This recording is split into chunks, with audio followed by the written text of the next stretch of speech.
everyone, I wanted to give you a quick demo on how to do this faux cabled stitch on my newest pattern release, the Avon Beanie.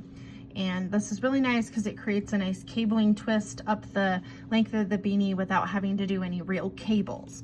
So on the second row of the 4-row pattern repeat, you will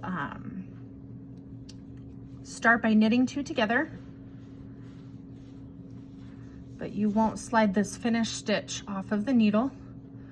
You'll then go into the first stitch of the 2 that are knitted together and do 1 additional knit stitch and pull off, and that will create that nice twist. Then you'll continue in pattern by doing 2 purls and then come back and do the same thing. Knit 2 together, leave those stitches on the needle, swing around, knit into that first stitch and slide off. Then you'll just continue in pattern with the knit 2, purl 2 for the remaining rows until you get back to this, this detail row.